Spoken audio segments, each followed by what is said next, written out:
Assalamualaikum warahmatullahi wabarakatuh. Apa kabar anak-anakku sekalian? Mudah-mudahan tetap sehat di rumah. Kita sekarang akan belajar tentang elektrolisis ya.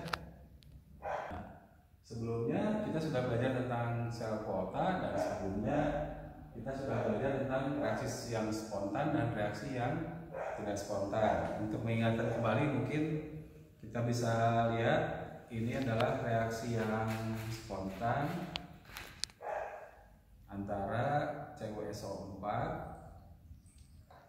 dengan logam seng. Oke ya, ini reaksi yang spontan, masih ingat ya kemarin ya, reaksi antara seng dengan larutan CuSO4. Ini hasilnya timbul tembaganya nempel di seng. Kemudian sekarang antara yang kedua yang tidak spontan kemarin yang sudah pernah kita bahas adalah antara tembaga dengan seng sulfat. Ini larutan seng sulfat, kemudian ini tembaganya. Ya, kita masukkan di sini dan kita lihat kemarin tidak ada perubahan yang muncul. Nah, sekarang bagaimana untuk reaksi yang tidak spontan ini? Bisakah kita lakukan reaksinya atau tidak? Karena kalau hanya begini saja, seperti kita bisa lihat di sini, tembaga dengan seng sulfat tidak bereaksi, tidak ada perubahan apa-apa di sini, gitu ya. Nah, sekarang kita coba menggunakan listrik untuk reaksi ini. Jadi kita berikan kutub listrik sekarang, ya. Seperti biasa, yang merah itu adalah positif, yang hitam itu negatif, ya. Kita gunakan satu daya di sini supaya lebih jelas. Mungkin kita bisa pilih di sini voltasenya 3, 6, 9 atau 12. Kemudian ini yang kabel merah dihubungkan ke kutub positif, sedangkan yang hitam dihubungkan ke kutub yang negatif. Jadi sekarang kita coba ya, tembaganya kita aliri listrik. Jadi seperti ini.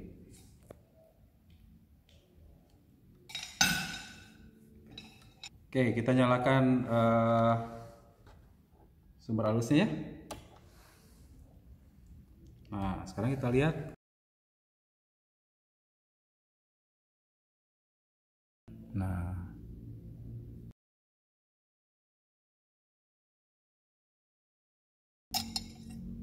Nah, sekarang asalnya sudah ada perubahan warna ya.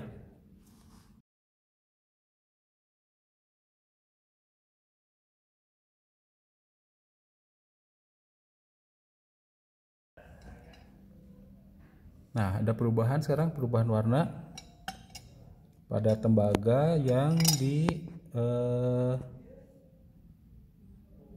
dihubungkan ke kutub negatif. Kalau di sini yang di positif itu tidak ada perubahan apa-apa, tetap sama.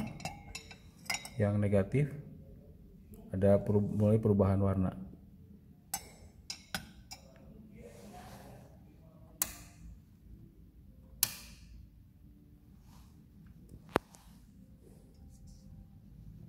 Nah, makin jelas terlihat ya.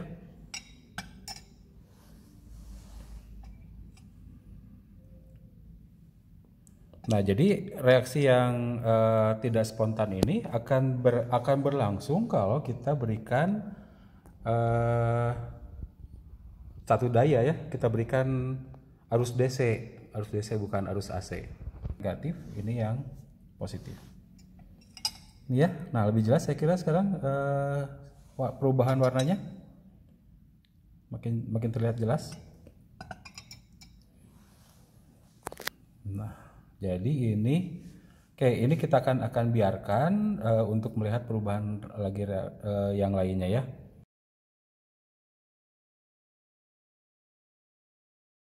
Biru. Nah, kira-kira kenapa muncul warna biru ya? Sekarang kita lihat tayangan berikut ini. Oke, sekarang kita akan lihat bagaimana yang terjadi dalam proses reaksi antara asalnya reaksinya tidak spontan ya.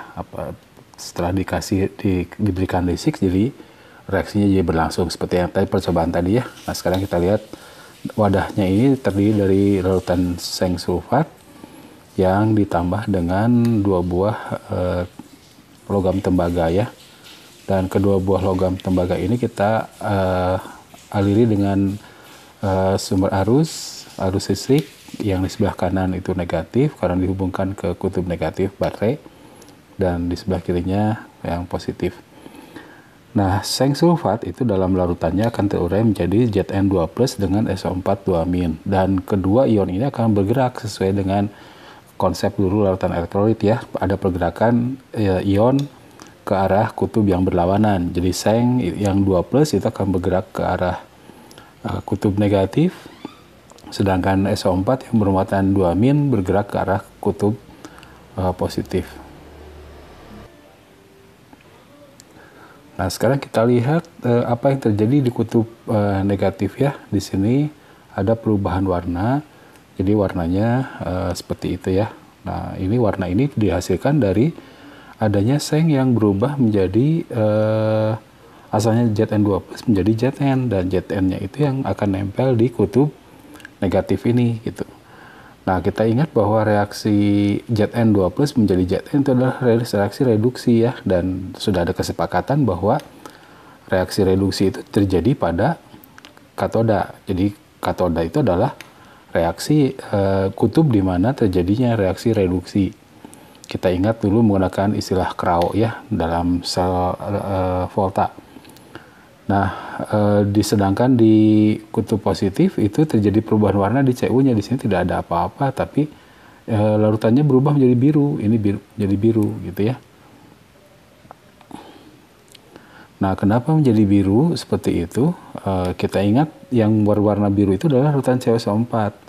Dimana, jadi kalau begitu di dalam larutan tersebut dihasilkan Cu2+. Nah, dari mana Cu2+ itu berasal?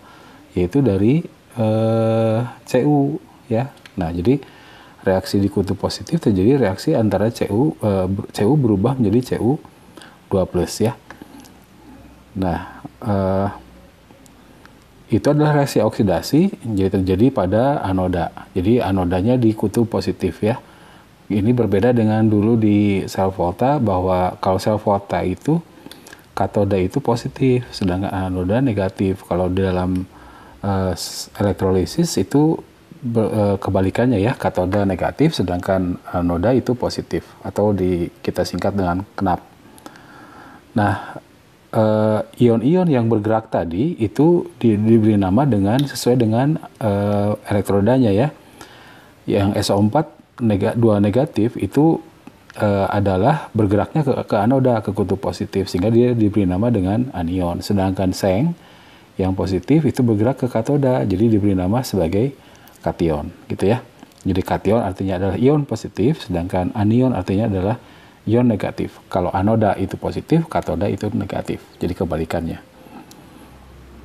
Nah, jadi reaksi keseluruhannya kalau kita gabungkan, di katoda terjadi Zn2+ menjadi Zn tambah 2 elektron, sedangkan di anoda Cu menjadi Cu2+ tambah 2 elektron. Jadi gabungannya adalah Zn2+ tambah Cu menghasilkan Zn tambah Cu2+. Nah, bagaimana dengan ion SO4 yang mendekati anoda? Apakah dia teroksidasi? Ternyata tidak ya, karena memang biloxnya L itu sudah tinggi, sudah +6, sudah tertinggi, jadi tidak mungkin biloxnya naik lagi gitu. Kalaupun nanti terjadi oksidasi, kalau pada lelehan, maka oksigennya akan teroksidasi menjadi asalnya O2- menjadi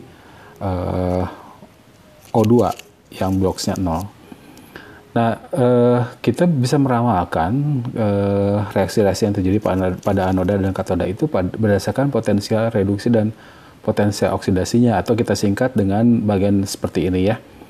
Di katoda reaksinya itu tergantung dari jenis kationnya. Kalau kationnya adalah dari logam yang aktif, yaitu terdiri dari golongan 1A, 2A, Al, dan Mn, maka air yang akan tereduksi. Reaksinya seperti ini. H2O tambah 2 elektron menghasilkan H2 tambah 2OH-. Nah, kenapa reaksinya demikian? Kita ingat reduksi ini kan biloxnya turun ya. Biloxnya turun. Nah, di sini H2O itu H-nya plus 1, O-nya min 2. Jadi yang akan tereduksi bukan O, tapi karena kan O sudah min 2, mau turun lagi mau menjadi berapa? O itu maksimal paling rendah biloxnya adalah min 2. Jadi H yang akan teroksidasi H plus berubah menjadi H2 0. Ini turun ya biloxnya tereduksi. Sisanya OH min, jadi yang akan terlepas dari H plus jadi OH min, jadi H plusnya berubah menjadi H2 dan sisanya adalah OH min.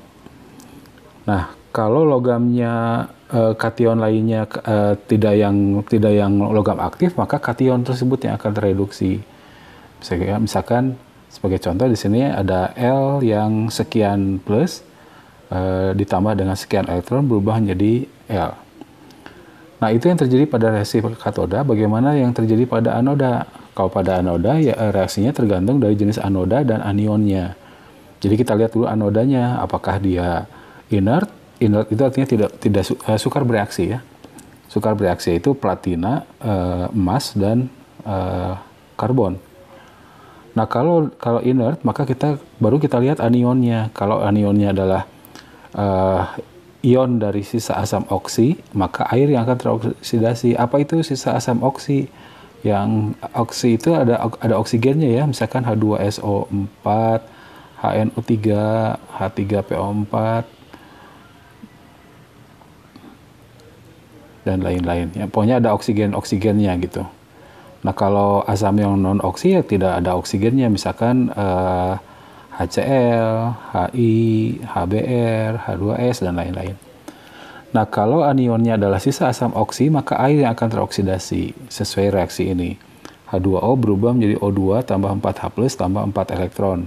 Nah, kenapa yang dihasilkannya oksigen? Ini kan teroksidasi. Teroksidasi itu biloxnya naik ya. Kalau biloxnya naik antara H plus dengan O-nya yang min 2, maka yang akan biloxnya naik adalah yang min 2. Itu berubah menjadi O2. Jadi itu reaksinya. Sisanya 4H plus tambah 4 elektron. Nah, kalau anionnya sisa asam lain atau OH-, maka anion yang akan teroksidasi. Jadi misalkan X- itu berubah menjadi X2 ditambah 2 elektron. Kalau OH- akan teroksidasinya menjadi H2O ditambah O2 ditambah 4 elektron ya. Nah, itu kalau dilihat dari anodanya inert. Kalau anodanya yang bukan inert, jadi artinya anoda yang lainnya, maka anoda tersebut yang akan teroksidasi. Misalkan di sini logam anodanya adalah L, berubah menjadi L sekian plus ditambah dengan sekian elektron.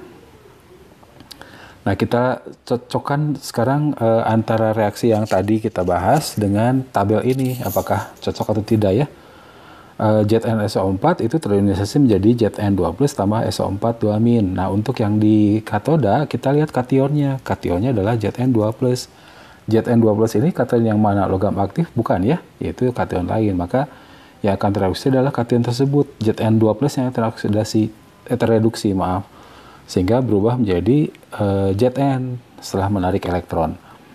Nah, kemudian kalau dilihat dari anoda, di anodanya dulu kita lihat. Anodanya di sini adalah Cu, dan anodanya bukan anoda yang inert. Jadi langsung kita ke yang bawah. Maka anoda yang akan teroksidasi. Jadi Cu2 plus berubah menjadi Cu berubah menjadi Cu2 plus gitu ya. Jadi ini cocok dengan hasil percobaan, cocok dengan tabel ini, itu maksudnya.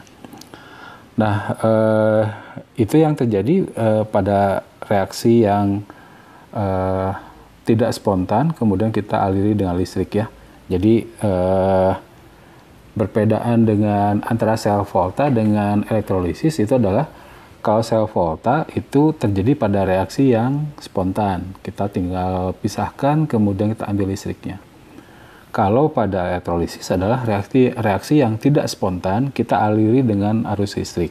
Jadi, dan kalau terlihat dari perubahan energinya, sel volta itu dari energi kimia menjadi energi listrik, sedangkan ini adalah energi listrik berubah menjadi energi kimia.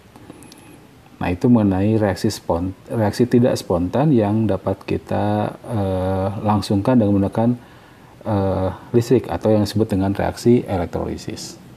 Demikian pembahasan tentang reaksi elektrolisis ya, dilihat dari reaksi yang tidak spontan dan bisa terjadi setelah diberikan dengan listrik. Tadi sudah dibahas juga mengenai bagaimana alur untuk menuliskan reaksinya, reaksi di katoda dan di anoda. Silakan ke video berikutnya tentang percobaan elektrolisis beberapa larutan. Nanti sekalian dibahas juga reaksi-reaksi di katoda dan di anodanya, dihubungkan antara yang praktikum dengan dari bagan yang sudah dipelajari. Demikian, terima kasih. Assalamualaikum warahmatullahi wabarakatuh.